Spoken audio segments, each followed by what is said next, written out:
बिस्मिल्लाहिर्रहमानिर्रहीम और अस्सलाम वालेकुम। आज सितंबर की पहली तारीख है और जुमे की सुबह है। अभी तक की इम्पॉर्टेंट ख़बरें और उनके ऊपर मैं अपना तज्ज़िया आपके सामने रखता हूँ। सबसे पहली ख़बर जो आपके सामने रखनी है वो है कि पाकिस्तान की एक माया नाज, एक डिप्लोमेट कह लें, एम्बेसडर, जिन्होंने सारी ज़िंदगी बहुत ही इम्पॉर्टेंट पोजीशंस के ऊपर पाकिस्तान को रिप्रेजेंट किया। तकरीबन आप ये कह सकते हैं कि खारजा पॉलिसी की तमाम अहम जो पोजीशंस थी उनके ऊपर उन्होंने पाकिस्तान को रिप्रेजेंट किया। सफारती सतह के ऊपर जो पाकिस्तान के चंद बड़े नाम हैं उनके अंदर उनका शुमार होता है। अशरफ जहांगीर काजी साहब की मैं बात कर रहा हूँ। उन्होंने कल एक इंटरव्यू दिया जो इम्तियाज़ गुल साहब को दिया। वो खुद भी एक बड़े तजिया निगार हैं। इम्तियाज़ गुल साहब, बहुत बड़ा काम है उनका पाकिस्तान के अंदर।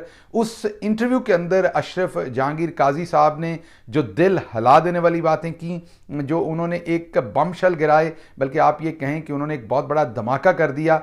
साइफर को जिस तरीके से उन्होंने एक्सप्लेन किया वो उसने हर चीज़ को पाकिस्तान के अंदर हिला के रख दिया है। ये पूरी बात आपके सामने रखूंगा कि अशरफ जहांगीर काजी साहब का ये इंटरव्यू क्यों अहमियत का हामिल है इस टाइम जो साइफर का मुकदमा चल रहा है या इंटरनेशनल प्लेटफॉर्म्स के ऊपर, क्योंकि अशरफ जहांगीर काजी साहब कौन है, उनका बैकग्राउंड क्या है, ये आपको बताऊंगा और उनकी बात की क्यों इतनी अहमियत है और इससे साइफर के अंदर और क्या इर्ताश आने वाला है सारी बात के ऊपर, इसके ऊपर आपसे बात करूंगा। उसके बाद मैं आपके सामने दूसरी खबर रखूंगा।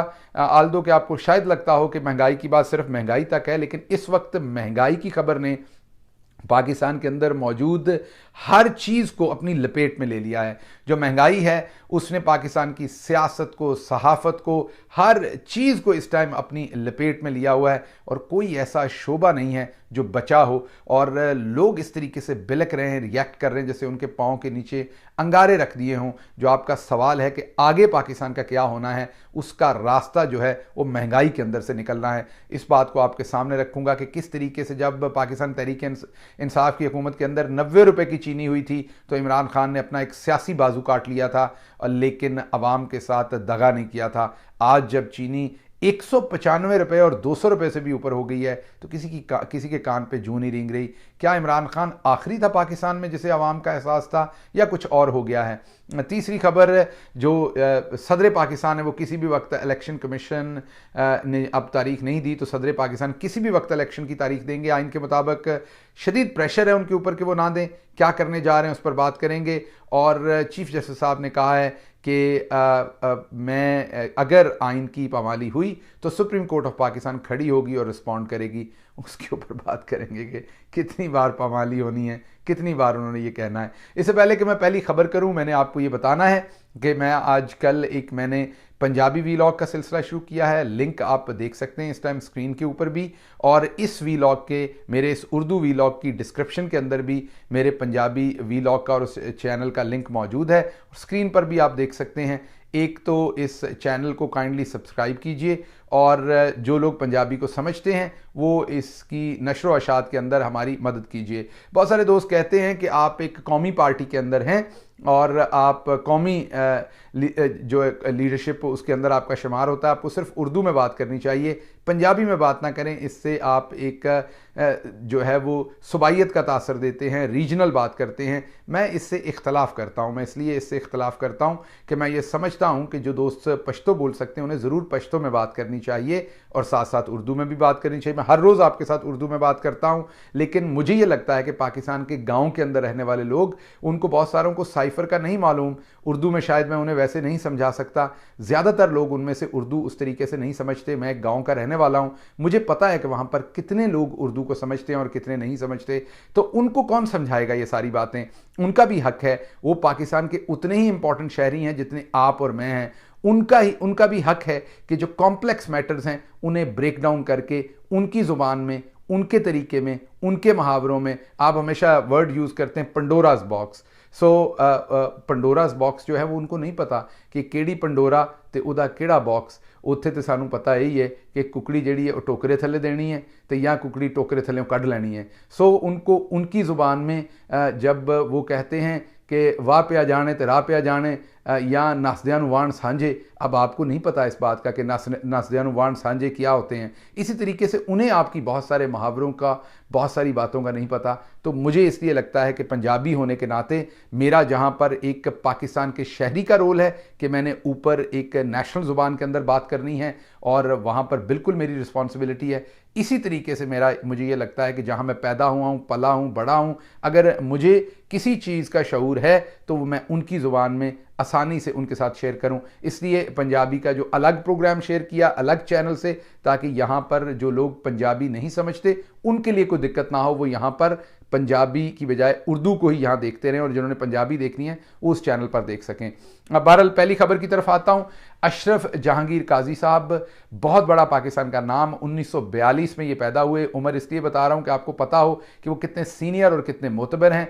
जितनी भी डिप्लोमेटिक इंपॉर्टेंट पोजीशंस होती हैं उनके ऊपर वो रहे। मसलन वो जर्मनी में पाकिस्तान के सफ़ीर रहे, वो चाइना में पाकिस्तान के सफ़ीर रहे, वो रूस में पाकिस्तान के सफ़ीर रहे, वो अमेरिका के अंदर पाकिस्तान के सफ़ीर रहे, वो हिंदुस्तान के अंदर पाकिस्तान के सफ़ीर रहे और उन्होंने पाकिस्तान को यूनाइटेड नेशंस के अंदर भी रिप्रेजेंट किया। मतलब कि जितनी अहम पोर्टफोलियोज फॉरेन पॉलिसी के हो सकते हैं उनके अंदर उन्होंने खदमात अंजाम दी। यहीं तक नहीं, यूनाइटेड नेशंस ने भी उन्हें अहम तरीन ओहदों से नवाजा, इराक के अंदर अपना रिप्रेजेंटेटिव बना के भेजा। तो एक बड़ा नाम है इंटरनेशनली वो फॉरेन सफारतकारी के अंदर। उन्होंने इसी तरह का एक बड़ा नाम पाकिस्तान के अंदर, इम्तियाज़ गुल साहब, बड़े मुहक्किक हैं, बड़े तज्जियाकार हैं वो पाकिस्तान के। उनके साथ इंटरव्यू के अंदर उन्होंने साइफर के काम में, मैं यही कहूँगा कि उसे उड़ा के रख दिया है। एक बहुत ही ज़बरदस्त तज्जिया उन्होंने उसके ऊपर पेश किया है। उन्होंने ये कहा है कि साइफर जो है उसको, जो इमरान खान ने उसके बारे में एक्सप्लेन किया है, बयान किया है, साइफर उससे भी भयानक चीज़ है।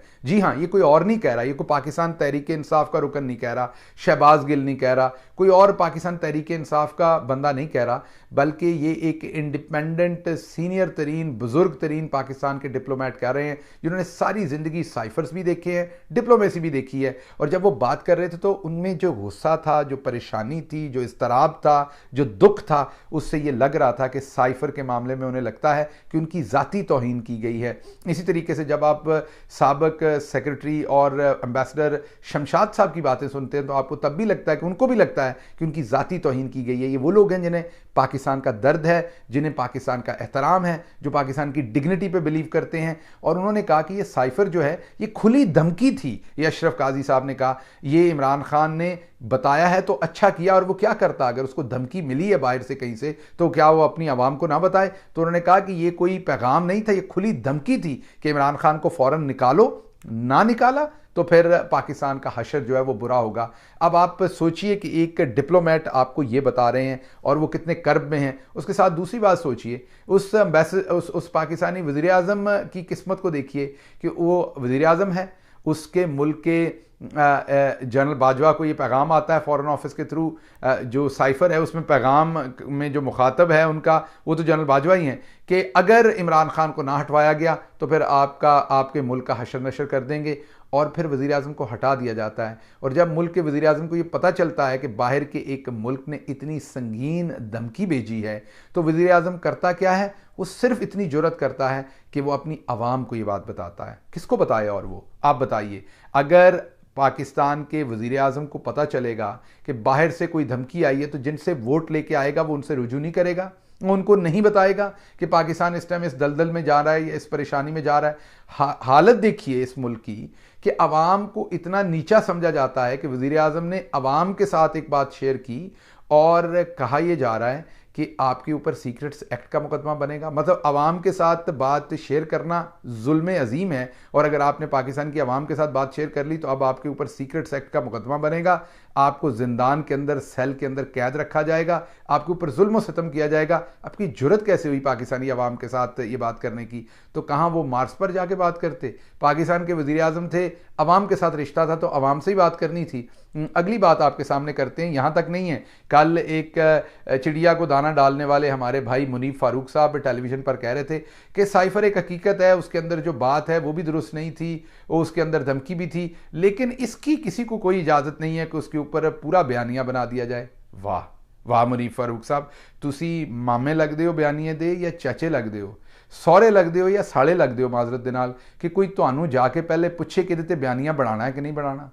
कि पिद्दी की पिद्दी दा शोरबा, मेरी जान के टोटे, क्या हो गया आपको? मतलब आप ये कह रहे हैं कि बयानियां बनाने से पहले इमरान खान आपसे इजाज़त लेता, पाकिस्तान तहरीक इंसाफ घर पे जाके आपसे इजाज़त लेती। हजूर ये धमकी आई है बाहर के मुल्क से, हमने अवाम को बताना है। अब अगर हम अवाम को बताएंगे तो बयानियां बन जाएगा, हम बयानियां बना लें या ना बना लें। वाह, आप समेत कितने दोस्तों ने पूरा जोर लगाया, इतना जोर लगाया कि सब कुछ बाहर आ गया, उसके बावजूद आप बयानियां नहीं बना सके। बयानियां हमेशा वो बनता है जिसमें अवाम का इंटरेस्ट होता है, बयानियां हमेशा वो बनता है जिससे अवाम कनेक्ट हो पाती है, बयानियां हमेशा वो बनता है जिसमें अवाम को सच नजर आता है। वरना फिल्में तो बहुत सारी सिनेमा में लगाई जाती हैं, हर एक सुपरहिट तो नहीं होती। फिल्म तो वही सुपरहिट होती है जिसमें अवाम को अपने जज्बात की तर्जमानी नजर आती है।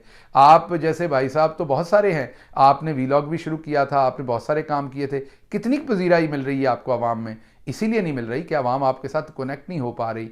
आप किसी और की जो है वो मालिश और चपटी कर रहे हैं, और उसमें मेरे दोस्त आप ये नहीं समझ पा रहे कि बयानियां बनाने के लिए आपसे या किसी से इजाज़त नहीं चाहिए होती।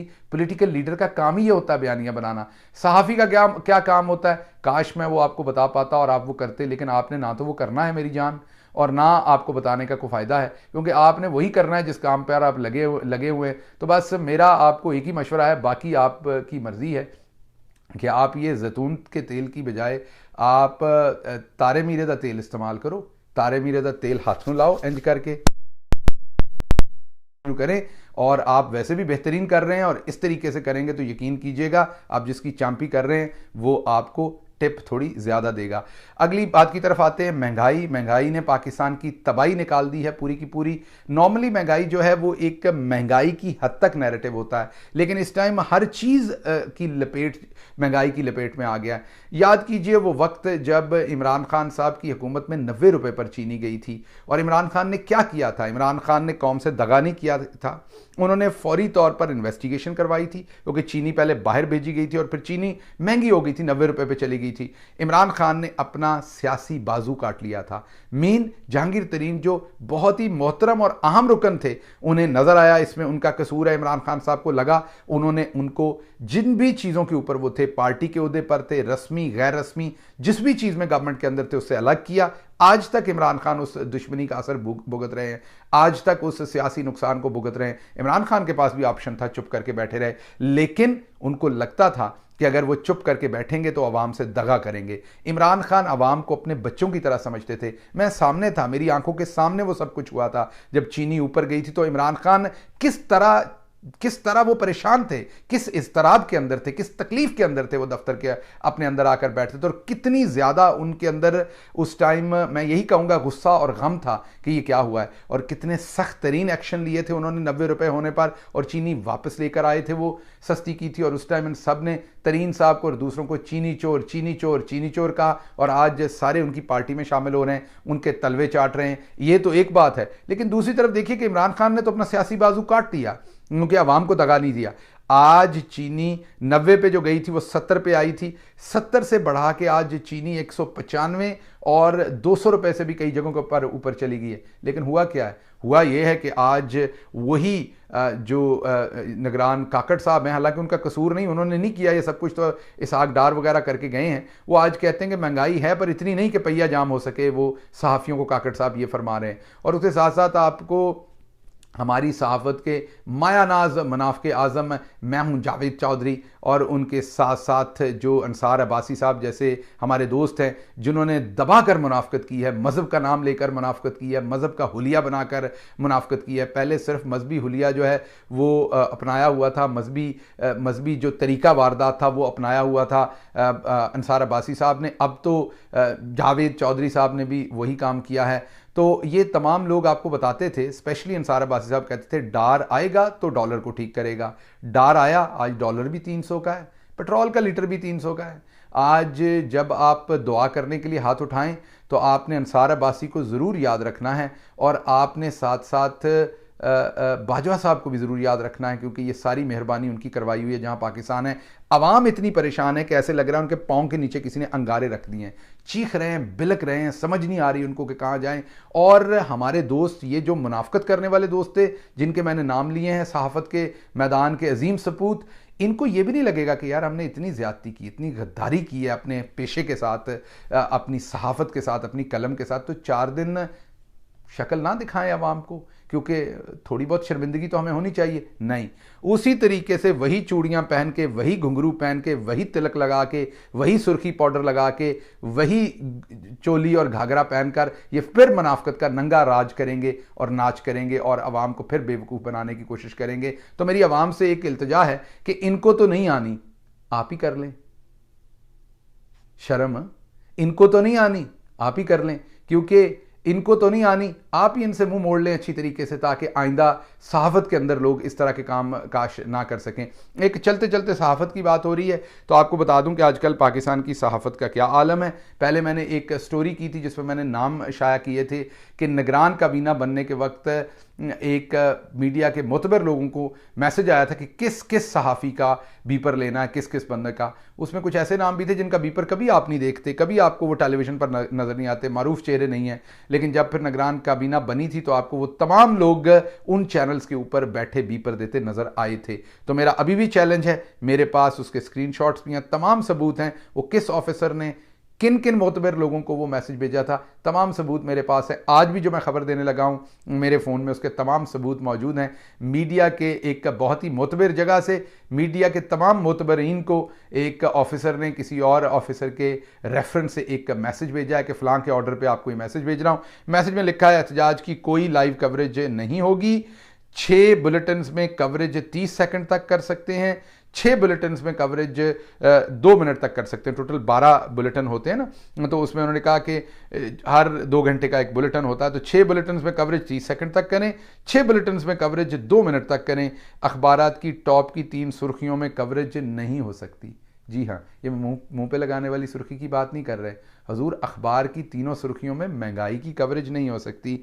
एहतजाज में तशद्दुद, बिल जलाने, अपनी जान लेने और जारियत की कवरेज नहीं हो सकती। सिर्फ राधा नाचेगी और आप राधा के नाचने की कवरेज करेंगे और वो आप कोई कवरेज नहीं कर सकते। जब भी कवरेज हो, इसके साथ हुकूमत और गैर सियासी अफराद से मसले के हल इंतज़ाम पर जारी मुस्बत कोशिशों पर कमेंट्स लिए जाएँ। जी बिल्कुल मुस्बत।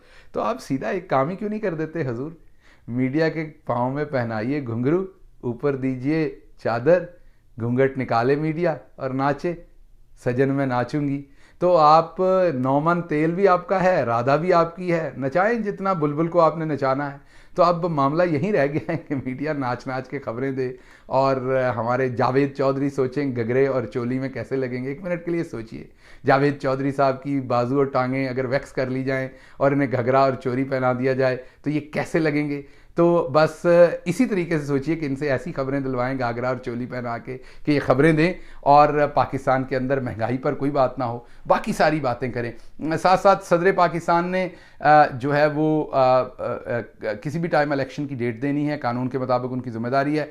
प्रेशर बड़ा शदीद है उनके ऊपर कि आपने इलेक्शन की डेट नहीं देनी। देखते हैं सदर पाकिस्तान प्रेशर लेते हैं या इलेक्शन की डेट देते हैं। इसके साथ साथ दूसरी तरफ जो हमारे चीफ जस्टिस हैं पाकिस्तान के, उन्होंने कहा कि अगर आइन के खिलाफ कुछ हुआ तो हम एक्शन लेंगे।